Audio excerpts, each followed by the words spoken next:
Welcome back, dear students, to part 2 of Lesson 3 Applied History. In part 1, we learnt about what applied history is, along with the various fields we can do research with the help of applied history. We will now study about management of cultural and social heritage. I hope, children, you have your textbooks open to page number 17. Alright, so let's begin. Management of cultural and natural heritage. What do you mean by culture, children? Culture is nothing but the ideas, the customs, social behavior of people in society.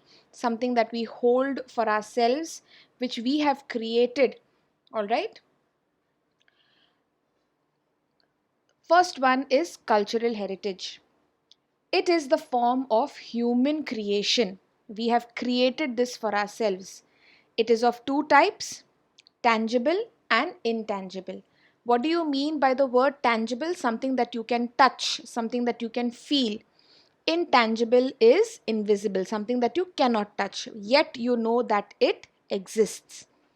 So, under tangible culture, this type of cultural heritage includes ancient sites, buildings, artifacts, manuscripts, sculptures, paintings, etc.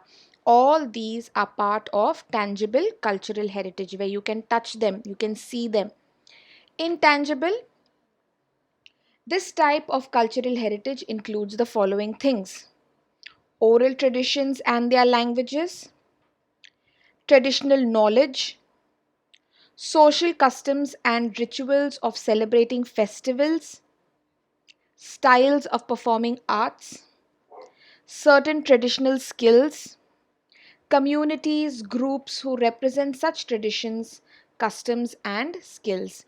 So, here, things that you cannot see or touch but you know that they exist are all part of our cultural heritage. Here's another figure given to you. Intangible, I said you can touch it. So, here you have movable and immovable. Things that you can see, you can touch. Paintings, sculptures, furniture, wall paintings. Things that you cannot move are historical buildings, archaeological sites. In intangible, you have oral and tradition expressions. So, just giving you a brief idea. Let's move to the second part of heritage, that is natural heritage. Now, natural heritage is the concept of natural heritage gives importance to the thought of biodiversity. It includes the following things: fauna, flora, ecology, and geomorphic characteristics, which is crucial for sustaining the flora and fauna of a particular region. Fauna and flora are nothing but the animals and plants, the flowers, as well as ecology, organisms, and physical surrounding, the relationship between them, along with geomorphic characteristics. What is geomorphic? The earth's structure. So you have mountains, valleys, rivers, all of that too play a very important role. So it is naturally found in the world and it becomes part of our heritage. It is essential for the benefit of future generations to preserve our heritage. All right, so we know that, children, the national animal is the tiger, yet we know what is happening and what is the state of it. So, in order for our future generations not to learn about tigers only from pictures but to see them, we as citizens of India, knowing the importance and value, have to take an initiative, take efforts in order to save them, in order to protect them, in order to conserve them. The UNESCO, all of you all are aware of what the UNESCO is. It's a United Nations organization. All right. The global organization has announced some directives with the objective of promoting the cultural and natural heritage, to preserve both, not only natural as but also the cultural heritage. Directives is nothing but instructions. On the basis of those directives, lists of sites and traditions are declared as World Heritage. So, the UNESCO, being a global organization, all right, has given certain various instructions to various countries if in case they want to preserve these various things, something that they hold close to their hearts, cultural as well as natural heritage. What are the various things that need to be looked after? What are the various things and how to preserve it so that they can be declared as World Heritage Sites? Now, here in your textbooks, page number 18, there are boxes given to you. You have to read these by yourself. What are the various Indian traditions that are given the heritage status along with the World Cultural Sites of India and also the World Natural Heritage Sites? A mixed site is both, where you have the natural as well as cultural heritage. Moving on. Cultural and natural heritage management is one of the main aspects of applied history. Applied history, as we have discussed in part 1, is also public history, which means that the public need to be more involved in the protection and conservation of natural and cultural heritage. The work of conservation and preservation of the cultural heritage falls under the jurisdiction of the Archaeological Survey of India and India's state departments of archaeology. What do you mean by jurisdiction? Nothing but power or authority of. So, to preserve and to protect, it comes under the authority of the Archaeological Survey of India, which was started by Alexander Cunningham. We've discussed this in the previous lessons. Okay, as well as every state of India has a state department of archaeology. So they too, along with the Archaeological Survey of India, together help in the conservation and preservation of these natural monuments, of these cultural as well as natural heritage sites. Besides, INTAC, that is Indian National Trust of Art and Cultural Heritage, is actively working in this field. The field of conservation and preservation of cultural and natural heritage requires participation of experts from various fields. So, we've already studied about this. When we are talking about history, we need experts from various fields to give their knowledge, okay, and the research that they have done, so that we do not destroy the precious heritage that we have received from our ancestors. They need to be duly aware of the cultural, social, and political histories of the heritage sites. Therefore, they are experts. They need to have previous knowledge. Principles of applied history are useful in creating awareness among them. Thus, the operations necessary for the conservation, preservation, and development of the heritage site can be handled without causing any change in its original state.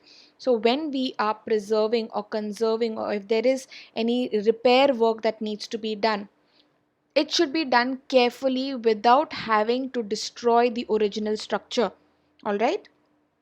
The local social structure and psychology of the people, challenges faced by them in the present situation, and their expectations can be surveyed in detail. Now, these experts, when they come in, all of these various aspects also have to be taken into consideration. What is the society? What, if any, wars are taking place? How they should be, careful not to destroy any of these historical monuments, all the kind of challenges that they will face in present times. All this needs to be taken care of so that there is no harm done to any of the heritage sites. Due precaution can be taken to avoid hurting sentiments of the local people while completing the projects of conservation, preservation, and development of a heritage site.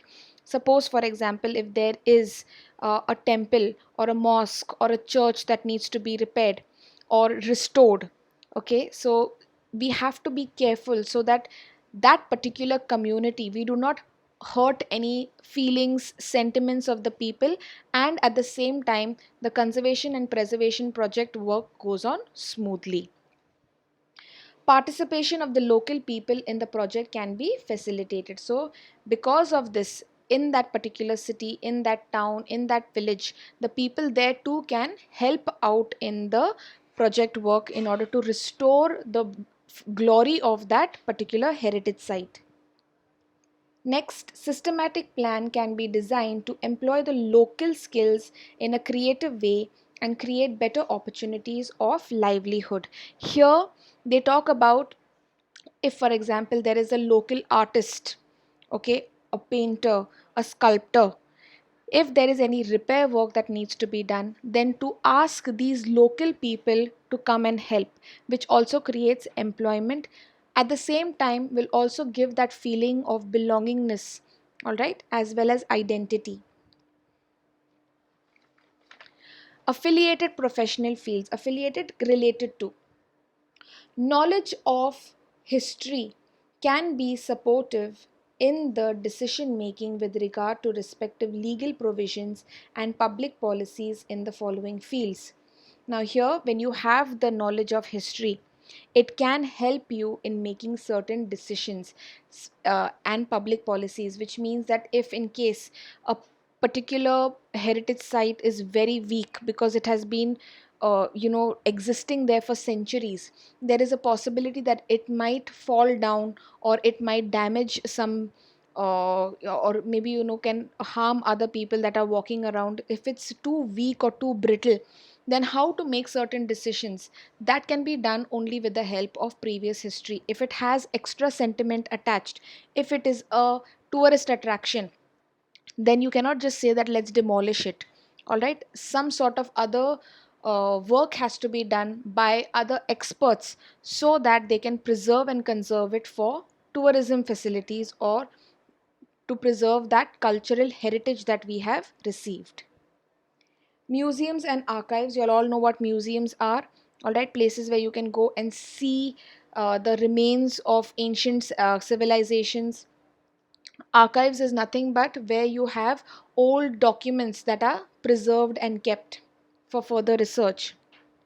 Preservation and conservation of historical sites to make sure that there is no harm or damage done to it. Tourism and hospitality, of course, tourism when people come from various other countries to visit our country. Hospitality, where you have hotels, places for them to stay, and how well we greet our uh, foreign tourists that enter into the country. Are they treated well? All of these also play a very important role. Entertainment and mass media, of course, we need to make sure that people from various parts of the world know about these tourist sites in India, and therefore mass media entertainment play an important role. Again, there are few interesting facts given to you here. The first one is the Indian Museum that is in Kolkata. The Indian Museum at Kolkata was founded by the Asiatic Society. Remember in the previous lesson who began the Asiatic Society? Sir William Jones. Nathaniel Wallich, a Danish botanist. A botanist is a person who studies the science of plants, was the founder and the first curator of the museum. Who is a curator? A person who protects or collects various things that can be displayed in a museum. The photograph of the museum seen here is dated to 1905. The museum has three main departments: arts, archaeology, and anthropology. Other affiliated departments are conservation, publication, photography, exhibition presentation, model making, training, library, and security. It is interesting to know archives preserve and store old documents, official records, and old films. The National Archives of India is in Delhi. However, every state in India maintains its archives independently. If within the state there are various things that need to be preserved and documented, then it goes into the state archives. But the National Archives of India is in the capital, that is in Delhi. Archives with a distinct purpose. The main office of the National Film Archives of India is located in Pune, Maharashtra. All of you all should know this. It was established in 1964 as the media unit of the Ministry of Information and Broadcasting of the Indian government. It served three objectives: to search and obtain rare Indian films, and to preserve the heritage for the benefit of future generations, since it is a film archives. Okay, so obviously they have ancient rare films or footage of various documents of various people that they have to preserve and keep for further research. To categorize the important aspects of films, categorize to put in groups, to create documentation and catalogs and carry out the research in the field, and lastly, to establish a center for dissemination of films culture, dissemination, spreading of, so that they can make other people aware and more curious so that they also can come and learn. Every field mentioned here requires expert personnel with specialized skills. For example, architects, engineers, historians, archaeologists, museum curators, sociologists, archive management professionals, legal experts, skilled photographers, etc. Of course, this is just a representative list. Now, here, when you are talking about preserving and conserving various historical documents and monuments, you need an expert to tell you and to guide you as to how to do the preservation and conservation work. So, a small little list of how many experts from various fields can be included in this project work is given to us. The help of experts from many more fields is required. These experts need to have adequate knowledge of the ancient sites, the historical background of the structure, remains, and artifacts.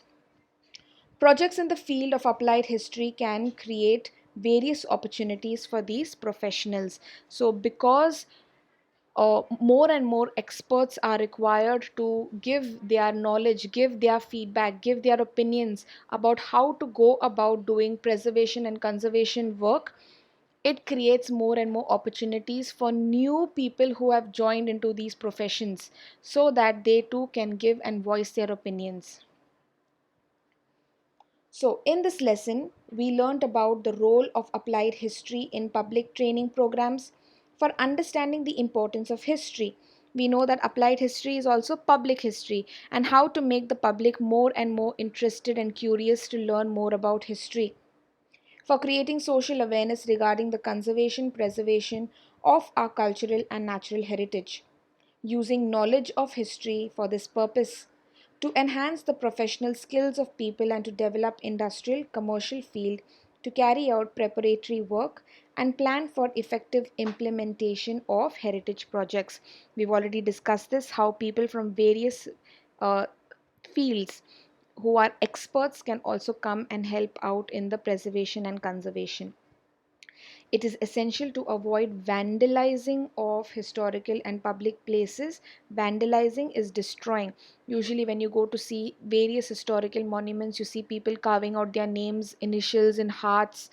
Okay, or maybe during certain conflicts, people would want to throw pelt stones or try to burn it up. So all this should be avoided, because in the end that is our cultural and natural heritage which needs to be protected. We as citizens should be proud of the cultural and natural heritage that we possess, because it can ask or it can call for more foreign tourists to come to the country. When more tourists come to the country, they bring in a lot of money. So because of the money that enters, the economy of the country can also be boosted up.